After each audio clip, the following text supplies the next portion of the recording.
नमस्कार, India new MPCG देख रहे हैं आप। बड़ी बहस में आपका स्वागत है। बड़ी बहस के इस सेगमेंट में हम आपको मध्य प्रदेश की ज्वलंत राजनीतिक, सामाजिक या फिर आर्थिक मुद्दों पर चर्चा दिखाते हैं। आज की चर्चा का विषय है छत्तीसगढ़ में सरकारी कर्मचारियों का 22 अगस्त से होने वाली हड़ताल। महंगाई भत्ता यानी कि डीए और गृह भाड़ा भत्ता यानी कि एचआरए की मांग को लेकर सरकारी कर्मचारी 22 अगस्त से अनिश्चितकालीन हड़ताल पर जाने की तैयारी में है और इसके लिए ब्लॉक और जिला स्तर पर कर्मचारी संगठनों की बैठक का क्रम चल रहा है। कर्मचारी अधिकारी फेडरेशन राज्य सरकार पर वचन भंग करने का आरोप लगा रहे हैं। 22 से घोषित अनिश्चितकालीन हड़ताल को सफल बनाने के लिए सभी जिलों के लिए पर्यवेक्षक नियुक्त किए गए हैं। 16 से 18 अगस्त तक हड़ताल की सूचना दी जाएगी। वहीं इस मामले को लेकर प्रदेश की राजनीति गरमाई हुई है।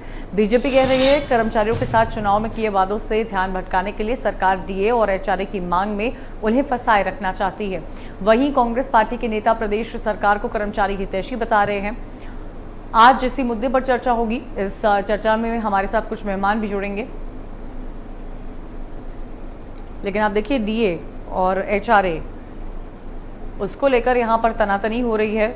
आरोप प्रत्यारोप का खेल जारी है। हड़ताल हो रही है जिस पर सियासत हो रही है। डीए और एचआरए की मांग को लेकर हड़ताल हो रही है। बीजेपी का प्रदेश सरकार पर इस वक्त गंभीर आरोप भी लग रहा है। और यहाँ आपको ये भी बता दें कि बीजेपी आरोप लगा रही है, सरकार पर आरोप लगा रही है। राज्य सरकार तरह तरह की बातें कर रही है। हड़ताल हो रही है, उस पर सियासत भी हो रही है।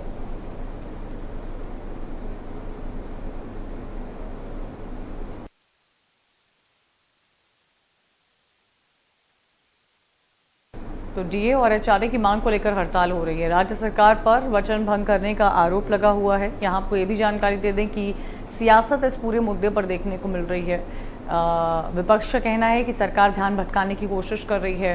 22 अगस्त को अनिश्चितकालीन हड़ताल पर जाने वाले हैं लोग। इसी बीच सियासत देखने को मिल रही है। हाउस रेंट अलाउंस की मांग को लेकर यहाँ हड़ताल हो रही है। राज्य सरकार पर वचन भंग करने का आरोप लगा हुआ है।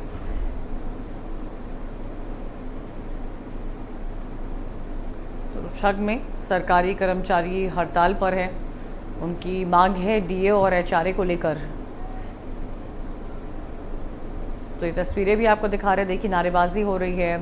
अनिश्चितकालीन आंदोलन का जिक्र किया गया है और इस पूरे मुद्दे पर अब सियासत देखने को मिल रही है। सरकारी कर्मचारियों ने इस बात का ऐलान किया है कि वो अनिश्चितकालीन हड़ताल पर जाएंगे 22 अगस्त को और जगह जगह इसकी जानकारी भी दी जा रही है। आरोप प्रत्यारोप की जो सियासत है वो इसमें साफ तौर पर देखने को मिल रही है।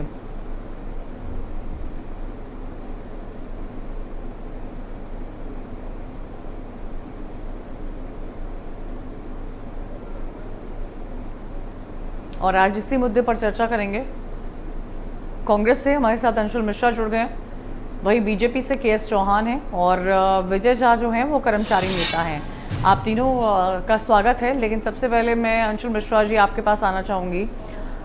ऐसे मुद्दे पर जहाँ पर सरकारी कर्मचारी इन्वॉल्व हैं, अंशुल जी, जो डीए और एचआरए का जिक्र कर रहे हैं, आरोप प्रत्यारोप की राजनीति देखने को मिल रही है, क्या समाधान है इसका? सर्वप्रथम तो मैं अपना वक्तव्य पूर्ण करने के पहले मैं आपसे एक निवेदन करूंगा कि मैं इस डिबेट में, क्योंकि मैं यह चाहता हूं कि कोई ना कोई एक सार्थक चर्चा हो जाना चाहिए, तो मैं निवेदन यह करूंगा कि मैं बीच में कभी किसी के ना बोलता हूं और ना बोलूंगा। लेकिन दूसरी बात यह कहूंगा कि अगर मेरे बीच में अगर कोई भी इंटरप्ट करेगा तो मैं उसको बोलने नहीं दूंगा।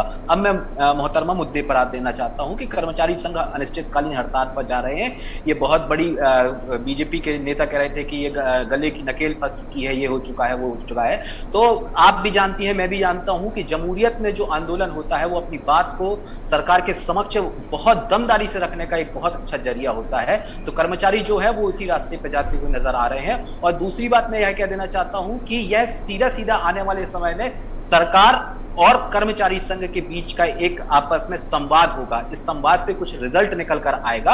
और मैं बिल्कुल यह राजनीति नहीं करूंगा, मैं बिल्कुल यह नहीं कहूंगा कि पिछले 15 वर्षों में बीजेपी शासनकाल में कर्मचारियों के साथ क्या हुआ, कौन सी वादा खिलाफी हुई, कितने डंडे पड़े, कितनों को मारा गया, कितनों को पीटा गया। आज उस विषय पर मैं किसी भी प्रकार की कोई भी चर्चा नहीं करूंगा, क्योंकि हम संवेदनशील सरकार है। हमने समय समय पर अपनी संवेदनशीलता को प्रदर्शित किया है, इसीलिए हमें भी इसमें भी संवेदनशीलता को प्रदर्शित करना है। इसीलिए जो भी संवाद होगा। लेकिन अंशुल जी, आप एक बात बताइए, एचआरए तो बेसिक होता है। बिल्कुल, तो अगर आपने ये एकदम बेसिक उम्दा की मांग कर रहे हैं तो आपने उनकी मांग पहले क्यों नहीं पूरी की? हड़ताल तक उन हाँ, कर्मचारियों को जाना ही क्यों पड़ा? हाँ, ये बहुत उम्दा प्रश्न है कि एचआरए बेसिक होता है, संवेदनशील सरकार है, हमारे पास अच्छे अच्छे अधिकारी हैं, इसके बारे में भी हमें नॉलेज होगा, लेकिन हम उसे परिपूर्ण पहले क्यों नहीं कर पाए? उसे परिपूर्ण करने के लिए मोहतरमा हमें पूरा भरोसा था, विधि के विधान और संविधान के नियम के अनुसार जो सरकार और राज्य के बीच में एक तालमेल बना होता है, केंद्र सरकार और राज्य के बीच में एक तालमेल बना होता है, उस पर हमें अभी तक तो पूरा भरोसा था कि मोदी सरकार सब कुछ तो कर सकती है, लेकिन ठीक कम है। से कम ये नहीं कर सकती। मैं ठीक है। कंप्लीट करूंगा 10 नहीं सेकंड में। अर्शद मैंने जी, आरोप लगाया सबके है पास इस पर। जाना जी, होता है।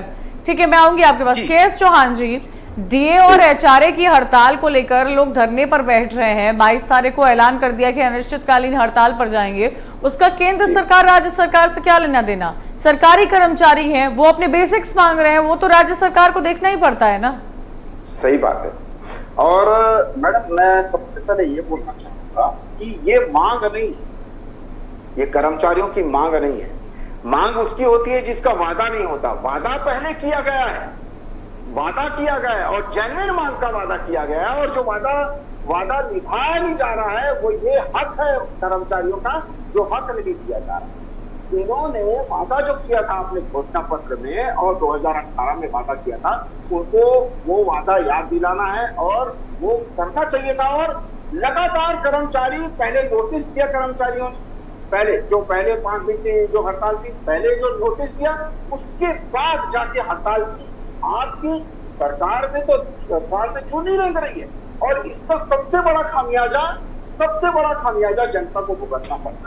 और जो 5 दिन की हड़ताल की गई थी, 1965 का अधिनियम का हवाला देते हुए उनकी सैलरी काट दी गई। आपको वो छुट्टी लेके गए थे, जो हक था उनका, वो छुट्टी लेके गए थे, लेकिन डराने के लिए उनका सैलरी काट दी गई और लगभग 50 करोड़ रुपया उनकी 5 दिन की सैलरी काट दी गई। अब एक बात बताइए कि केंद्र सरकार और राज्य, अगर केंद्र सरकार का कोई इसमें कुछ लेना देना होता तो पूरे इंडिया में ही हड़ताल होती। केंद्र सरकार का इसमें कोई लेना देना नहीं है। हमारे जो कर्मचारी के जो नेता हैं, विजय झा जी बहुत सुलझे हुए आदमी हैं और बैठे हुए साथ में, उनकी मांग जो है ये तो राज्य सरकार के ऊपर है। तो केंद्र हमारे बिल्कुल ठीक है कि केंद्र सरकार ठीक है विजय झा जी, ठीक है केएस चौहान जी। विजय झा जी, राज्य सरकार ने क्या वादा किया था? क्या आप लोगों की मांग है? और जो आपकी मांग है वो तो बहुत ही बुनियादी मांग है, बहुत बेसिक मांग है। और क्या लगता है आपको कि आने वाले समय में राज्य सरकार का इस पर क्या रुख होगा? विजय जी, अनम्यूट कर लीजिए अपना फोन, अनम्यूट कर लीजिए आप।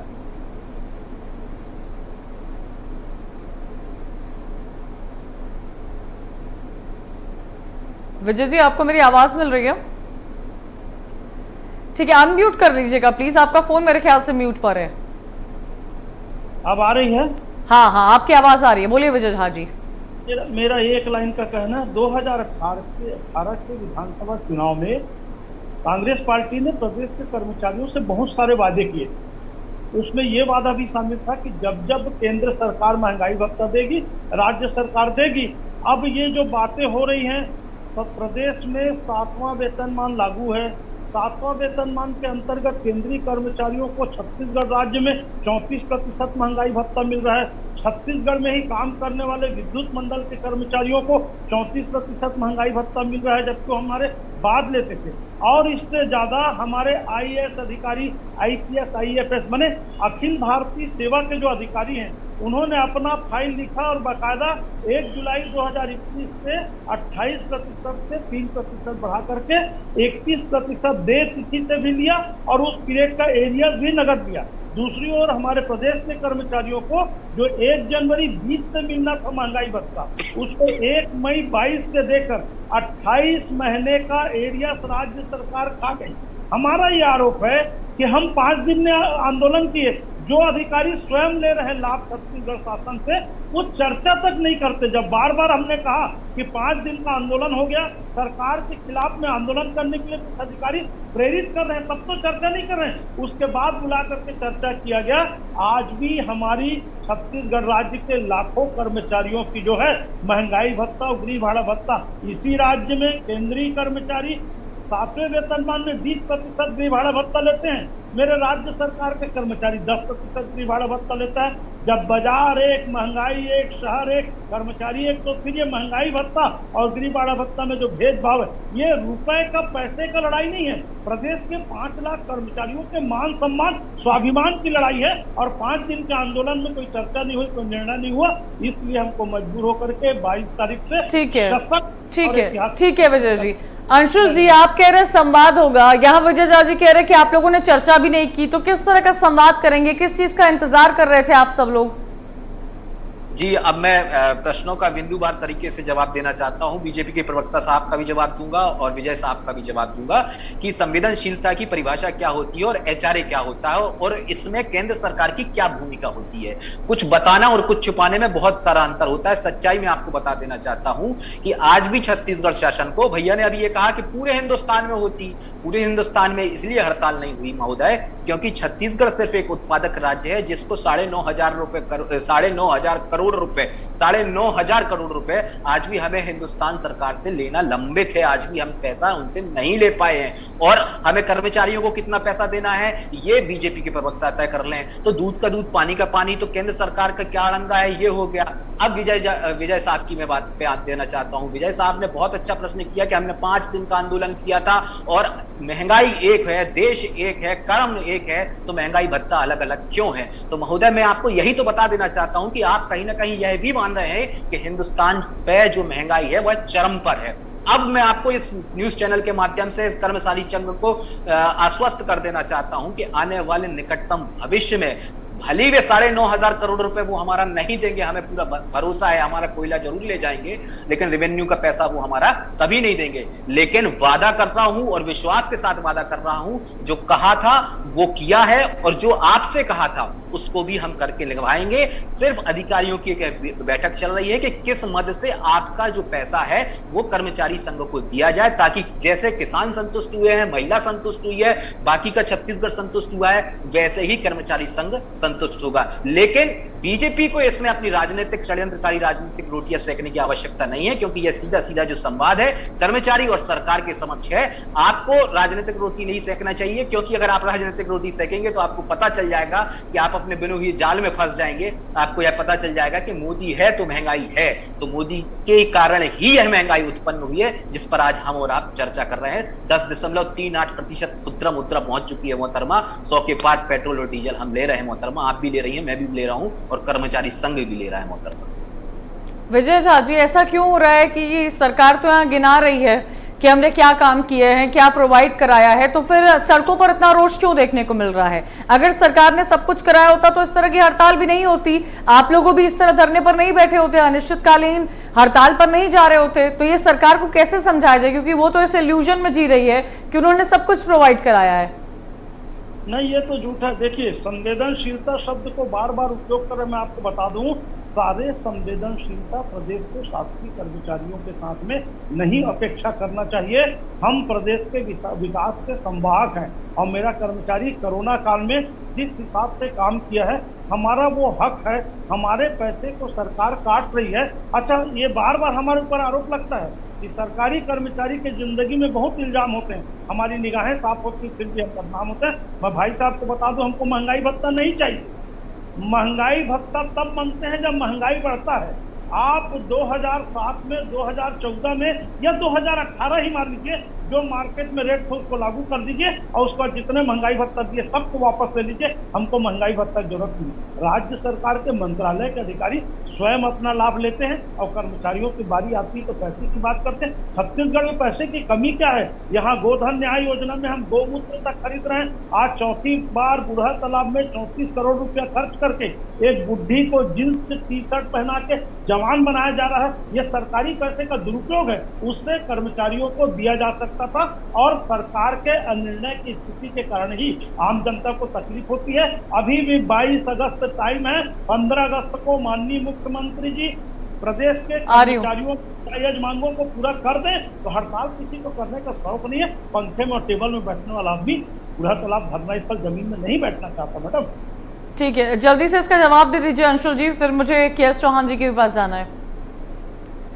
महोदय, किसी मद में काम हो रहा हो और आपके मद में पैसा नहीं मिल रहा है, किसी मद में गोधन न्याय योजना चल रही है और आपके मद में पैसा नहीं हो रहा है, तो पूरा संपूर्ण राज्य होता है, उसको चलाने की जिम्मेदारी मुखिया की होती है। पहली बात तो ये है। और दूसरी बात, मैं पुनः आपको झा साहब आश्वस्त कर देना चाहता हूं कि आप हड़ताल पर बैठेंगे, आप अर्थात आप आंदोलन करेंगे। यह जमहूरियत ने आपको, सिर्फ आपको यह जिम्मेदारी दी है कि अगर आपको यह लगता है तो आप जिम्मेदारी के साथ आंदोलन कर सकते हैं और सरकार को आप अपनी बात को रख सकते हैं। और तीसरी बात, मैं आपको आश्वस्त कर रहा हूं इसी न्यूज चैनल के माध्यम से, ब्रेकिंग न्यूज दे देना चाहता हूं। तीसरी बात, मैं आपको आश्वस्त कर रहा हूं कि जो जिस प्रकार के कार्यक्रम हो रहे थे वो भी चलते जाएंगे। और जो आपका पैसा देना है, आपको पता है कर्मचारी संघ को कितना पैसा देना है और छत्तीसगढ़ राज्य सरकार को कितना पैसा केंद्र सरकार से लेना है, इसको स्टडी करने की आवश्यकता है। वह मुझे भी पता है कि वह पैसा हमें मिलने वाला नहीं है, लेकिन उसके बाद भी हम आपके हितैषी हैं, आपके ऋणी हैं, क्योंकि आपने हमें वोट देकर संवेदनशीलता की सरकार पर बिठाला है, तो हम आपके जिंदगी भर ऋणी हैं। आने वाले निकटतम भविष्य में महोदय झा साहब, आप अपने कर्मचारी संघ को भी इस बात को बताइए। यह कोई बीजेपी के प्रवक्ता नहीं बोल रहा कि छलावाबाद की राजनीति होगी,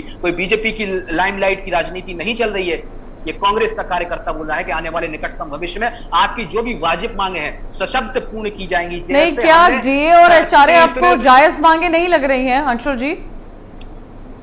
मैंने वही बात तो कहा है कि डीए और एचआरए बिल्कुल जायज मांगे, मैं इस बात को बिल्कुल नहीं नकार रहा हूं। मैंने इसीलिए कहा कि आपकी जो भी जायज मांगे हैं, चाहे वो डीए हो, चाहे एचआरए हो, चाहे आपकी इच्छाएं, उनकी सभी परिपूर्ति करने का जो जिम्मेदारी है वह इस सरकार की है, वह आने वाले निकटतम भविष्य में पूर्ण करेगी। विजय झा जी, वो समय कब आएगा? विजय झा जी, वो समय कब आएगा?